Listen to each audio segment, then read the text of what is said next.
और आज प्रधानमंत्री की संपत्ति के बारे में पता चला। वो भले ही 140 करोड़ लोगों के प्रधानमंत्री हैं, बड़े बड़े रसूखदार उनके सामने सिर झुकाते हैं, लेकिन उनके पास ना तो घर है ना ही कार है, जमीन भी नहीं है। तो अब भारत के जो वजीर आजम है मोदी साहब, उनकी प्रॉपर्टीज किस किस मुल्क में? जनाब, उनकी प्रॉपर्टी दुनिया के किसी भी मुल्क में नहीं है, इवन भारत में भी नहीं है। जी हाँ जी, मोदी जो दुनिया की one of the biggest largest economies हैं, उनके वो वजीर आजम है। हम उन पर और भी निकलने वाला है, लेकिन बात बेसिकली ये है कि इन सारे लोगों को नरेंद्र मोदी से सीखना चाहिए, जिन्होंने गुजरात के वजीर आला और वजीर आजम भारत के होकर तोहफे नीलाम करवा के पैसे बच्चियों के स्कूलों पर लगाए। तमाम 2 वक्त की रोटी को तरसें और हुक्मरानों की दुबई में अरबों की खरबों की जायदादें निकल। कैसा मुल्क जो वसाइल से माला माल है, इतना मतलब हमारे पास वसाइल है, माला माल है हम, और फिर भी हमें IMF जैसे $1 अरब के लिए तिगनी का नाच नाचना पड़े, और इसी गरीब मुल्क के हुक्मरानों के लिए बैरूने मुल्क अरबों खरबों डॉलर के असासे सामने आ जाएं। करीबन 17,000 पाकिस्तानी जो हैं उनके पास 23,000 रेजिडेंशियल प्रॉपर्टियां हैं जिनकी वर्थ $11 अरब है। तार साहब, ये तो बहुत बड़ा स्कैंडल है पाकिस्तान का।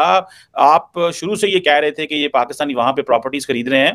तार साहब, ये लूट खसूट का पैसा है या आपको लगता है कि ये इनकी जाती पैसा है और इन्होंने ये कहते हैं हमने डिक्लेयर भी किया हुआ है? टिपिकल जो मिडिल क्लास ज़हनियत नहीं होती है कि फिक्स डिपॉजिट करके रख दें, मुश्किल वक्त में काम आएगा, वहां से कोई थोड़ा बहुत मुनाफा मिलता रहेगा। उसके अलावा उनके पास जो बैंक में कोई एक आधे बैंक में कोई 80,000 रुपया और दूसरी जगह पे कहीं कोई 50-1,000 रुपया उनके पास है, ना कोई गाड़ी है उनके पास, ना उनका कोई घर है, और इसके साथ साथ गालिबन कोई उन्होंने 9-1 लाख रुपए के सेविंग सर्टिफिकेट्स भी लेके रखे हुए हैं। जय हिंद दोस्तों, यहाँ कोई लोकल MP MLA की अगर प्रॉपर्टी चेक कर लिया जाए तो वो 100 करोड़ 50 करोड़ तो मिनिमम मिलती। लेकिन आपको जान के हैरानी होगी कि प्रधानमंत्री नरेंद्र मोदी जी, जो कि 10-15 साल गुजरात के CM रह चुके हैं, और एक CM की सैलरी के तौर पे 2 से 2.5 लाख रुपए प्रति महीना मिलता है, और लगभग वो 10 साल प्रधानमंत्री भी रह चुके हैं, और एक प्रधानमंत्री के तौर पे भी उनको लगभग 2 से 2.5 लाख रुपए महीना मिलता है। इसके बाद भी उनकी टोटल इनकम, बैंक बैलेंस, गाड़ी, खैर उनके पास तो गाड़ी है नहीं कोई 4 व्हीलर, ना उनके पास जमीन है, ठीक है, टोटल उनकी जो बैंक में FD है, सेविंग अकाउंट है, सब मिला जुला के उनके पास सिर्फ 3 करोड़ की इनकम। 3 करोड़ की इनकम FD करने के बाद। वही भाई, एक आदमी होता है वो सोचता है ना कि मैं जब वृद्ध हो जाऊंगा तो मैं कैसे खाऊंगा, तो भाई उनकी सेविंग है, जो सैलरी पाते हैं वो उनका सेविंग होता है, उसी को FD करा देते हैं। और अगर हम देखें कि वो 20 साल से CM और PM के पद पे, तो उस हिसाब से ये 3 करोड़ की अमाउंट उनके टोटल सैलरी को जोड़ने के बाद इजीली बन जाती है। इससे ये प्रूव होता है कि प्रधानमंत्री नरेंद्र मोदी जी के पास कहीं भी एक्स्ट्रा इनकम नहीं है, या उन्होंने कोई घोटाला किया हो या ये वो किया, ऐसा कुछ नहीं, ठीक है। पाकिस्तान में प्रधानमंत्री नरेंद्र मोदी जी की इसकी काफी ज्यादा चर्चाएं हो रही है कि यार बताओ, दुनिया के 5वीं सबसे बड़ी अर्थव्यवस्था के लीडर हैं पिछले 10 सालों से, इसके बाद भी उनकी इतनी कम इनकम। दोस्तों, दुनिया के सबसे कम इनकम वाले प्रधानमंत्री में से एक है नरेंद्र मोदी जी। लेकिन क्या आपको पता है कि जो भारत के वजीर आजम है मोदी साहब, उनकी प्रॉपर्टीज किस किस मुल्क में? आज मैं आपको भारत के वजीर आजम मोदी की प्रॉपर्टीज के हवाले से बताऊंगा, क्योंकि वो जो दुबई लीक्स हुई है, उसमें जो प्रॉपर्टी लीक्स है, उसमें बताया गया है कि दुनिया में जो सबसे ज्यादा शहरी किसी भी मुल्क के जिनकी दुबई में प्रॉपर्टीज है, उनका ताल्लुक भारत से है। तो अब भारत के जो वजीर आजम है मोदी साहब, उनकी प्रॉपर्टीज किस किस मुल्क में? जनाब, उनकी प्रॉपर्टी दुनिया के किसी भी मुल्क में नहीं है, इवन भारत में भी नहीं है। जी हाँ जी, मोदी जो दुनिया की one of the biggest largest economies हैं, उनके वो वजीर आजम है। हम उन पर बहुत तनकीद करते हैं, उनकी जो इंतहा पसंदाना सोच है उसके हवाले से बहुत सारी बातें यहाँ पे की जा सकती हैं। मैं खुद भी तनकीद करता हूँ, दीगर लोग भी करते हैं, मैं उस तरफ नहीं जा रहा। मैं सिर्फ आपको मोदी की वर्थ बता रहा हूँ जो उनकी प्रॉपर्टीज हैं। उनकी दुबई तो छोड़ के भारत में भी कोई प्रॉपर्टी नहीं है जी। लाहौर तो छोड़ के, लंदन तो छोड़ के, लाहौर में भी कोई प्रॉपर्टी नहीं है, पाकिस्तान में भी कोई प्रॉपर्टी नहीं है, ये मोदी कह सकते हैं। उनकी दुबई तो क्या, भारत में भी कोई प्रॉपर्टी नहीं। टोटल उनके असासों की मालियत 3 करोड़ के करीब है, उसमें से भी कोई 2-1 करोड़ के करीब उन्होंने फिक्स डिपॉजिट करवाए हुए हैं। वो टिपिकल जो मिडिल क्लास ज़हनियत नहीं होती है कि फिक्स डिपॉजिट करके रख दें, मुश्किल वक्त में काम आएगा, वहां से कोई थोड़ा बहुत मुनाफा मिलता रहेगा।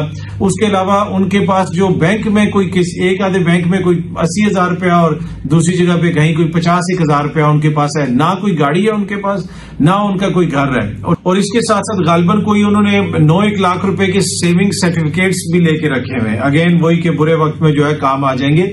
और अगर आप हमारी हुक्मरान शराफिया को देखें, ये नहीं है मसला कि जनाब उनकी प्रॉपर्टी वहां पे उन्होंने डिक्लेयर की या नहीं की, और जो लोग ये कह रहे हैं कि जी ये तो पहले भी था और ये ना, ये मसला नहीं है। क्या एक ऐसा गरीब मुल्क, उसके हुक्मरान ऐसे होने चाहिए कि जिनकी हर जगह पे प्रॉपर्टीज हों, जहां पे अवाम की क्या हालत है वो हमारे सामने है। तो ये इशू है। जब पनामा चीमा साहब, ये टिप ऑफ द आइसबर्ग है, ये न्यूज नहीं है, ये टिप ऑफ द आइसबर्ग है। जो लंदन लूटा है, आधा लंदन आपका है इस वक्त। अमेरिका आधा लूट कर आपके खा गए आप। टोरंटो फेवरेट डेस्टिनेशन है, आधा टोरंटो अब कैश मिलियंस में प्रॉपर्टीज खरीद रहे हैं। चीमा साहब $8 बिलियन आप मांग रहे हैं। पिछले जो आपके जो 24 IMF के प्रोग्राम थे, कुछ किया आपने?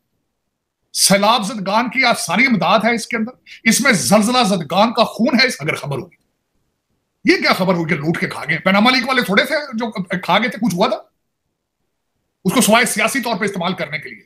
बल्कि जजेस ने खुद रिपोर्टें बना बना के उनको कहता कि इसको हम नहीं छोड़ेंगे, इसको नहीं पकड़ेंगे, ये नहीं करेंगे, इनकी हिस्ट्री है।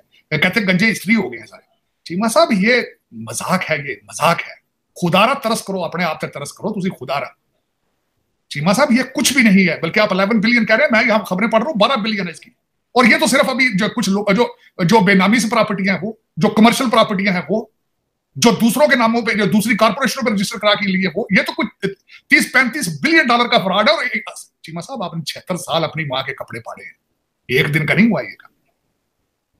कल ख्वाजा आसफ ने कहा कि जनरल अयूब को कब्र से निकालकर उसको फांसी दो, वो ये उससे पहले का काम शुरू है। चीमा साहब $2 बिलियन आपने 1950 में मांगा था अमेरिका से, $2 बिलियन, और उन्होंने आपको खैरात में पीनट्स डाली थी। 6 लाख थे या 10 लाख थे, मिलियन था, वो किधर गया? मैं गारंटी करता हूं वो भी नहीं पाकिस्तान पहुंचा होगा। चीमा साहब आपके सैलाब जदगान के लिए एयर कंडीशन टेंट गए थे, वो भी सुना है मौलाना फजल किसी के पास पड़े हुए एयर कंडीशन टेंट भी सैलाब जदगान के। मैं बल्कि आज आपके प्रोग्राम के वसातत से 3-4 क्वेश्चन करना चाहूंगा, बड़े शिद्दत से मुझे वो तंग कर रहे हैं। चीमा साहब इस 125 बिलियन डॉलर के कर्जे आपकी कंट्री के ऊपर, यहां से कोई पाकिस्तानी जो हज और उमरा करता है उसकी कबूलियत का क्या पोजीशन है उसकी? कहते हैं कर्जा अगर आपके ऊपर कर्जा हो तो हज और उमरा नहीं होता आपको। मैं तो रिलीजियस स्कॉलर नहीं हूं। चीमा साहब मेरा दूसरा क्वेश्चन होगा, ये हराम के पैसे फ्रॉड से गवर्नमेंट के खर्चे पे हज और उमरा किया जा सकता है? जो मुल्क बैंकरप्ट हो, कर्जों में हो और सूद दे रहा हो, उस कर्जे के ऊपर सूद दे रहा हो, और वहां आपसे उनके सरकारी अफसर सरकारी जहाजों में जाकर अपनी बेगमात को साथ लेकर हज और उमरे जो कर रहे हैं उसकी क्या हालत है? मेरा ये क्वेश्चन। और चीमा साहब दर हकीकत मैं आपको आज एक गारंटी कर देता हूं, आप हर आफत से बच जाएंगे, कोविड से बच जाएंगे, हर चीज। करप्शन आपके बोन मैरो का हिस्सा बन चुकी है, आपकी बचने की गुंजाइश ही नहीं है, गुंजाइश ही नहीं आपकी। और इस वक्त पाकिस्तान में मैं हमेशा, चीमा साहब आपको तो मैं दुबई और लंदन सारे रोता चीखता हूं, क्योंकि मैं खुद आई विटनेस हूं इस चीज का। लोग तो देख नहीं पा रहे ना, लोग तो देख नहीं। मेरे बड़े भाई के क्लासमेट, बड़े भाई वकील थे, मैं उनके क्लासमेट देखता हूं किस तरह डाके मार के बाहर भाग रहे हैं। अपने क्लासमेट, मेरी अब इतनी एज है, अब मेरे साथ के लोग डाके मार के भाग रहे हैं बच्चों को लेकर। मुझे तो पता है, मैं तो आई विटनेस देख रहा हूं। चीमा साहब मैं टोरंटो जाता हूं, खून की स्मेल आती है बॉर्डर की दूसरी साइड से, पाकिस्तानियों के खून पसीना मुझे उसमें से चीखें नजर आती है, गरीब मुल्क के यतीमों की चीखें नजर आती है उसमें से। चीमा साहब ये आपको इस वक्त बिल्कुल ओपन हार्ट सर्जरी की जरूरत है, लेकिन पता नहीं वो करेगा कौन, पता नहीं कौन। पाकिस्तानी मेरा ख्याल है मुश्किल ही है, क्योंकि 25 करोड़ लोगों में पाकिस्तानी कोई मौजूद नहीं। चीमा साहब दुख वाली बात है कि जो कुछ भी है, खैर इस पे कोई मेरे लिए तो कोई खबर नहीं थी, मैं तो रोजाना पहले ही चीख रहा हूं, बड़े सालों से चीख रहा हूं, ये कोई खबर नहीं। हाँ खबर ये होगी मेरे जैसे बंदे के लिए कि इसमें से जी गिरफ्तारियां शुरू कर दी। दोस्तों यहाँ मैं किसी भी पार्टी, बीजेपी का ही हो, चाहे कांग्रेस का हो, किसी भी दल का हो यार, चाहे इंडिया अलायंस का हो, किसी भी का हो, अगर उनके MP के या उनके MLA के ही अगर हम चेक कर लेना बैंक अकाउंट वगैरह और टोटल प्रॉपर्टी उनके नाम से, तो दोस्तों वो कम से कम की मैं बात कर रहा हूँ 20-25 करोड़ से नीचे नहीं मिलेगी।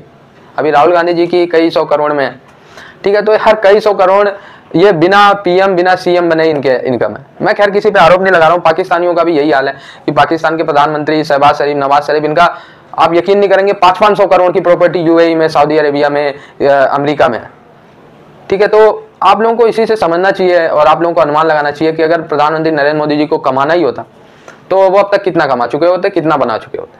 और आजकल के खास करके डिजिटल वर्ल्ड में किसी को अपनी संपत्ति छुपाना मतलब कोई छुपा ही नहीं सकता, ठीक है। पैन कार्ड, आधार कार्ड, ये सबसे इतने लिंक होते हैं। और खैर ऐसा कहा जाता है कि नरेंद्र मोदी जी के शायद कोई पुत्र भी नहीं है या फिर वारिस भी नहीं है, ऐसा कहा जाता है, ठीक है। नरेंद्र मोदी जी भी कई बार ऐसा दावा कर चुके हैं, ठीक है। तो वो बनाएंगे किनके लिए प्रॉपर्टी?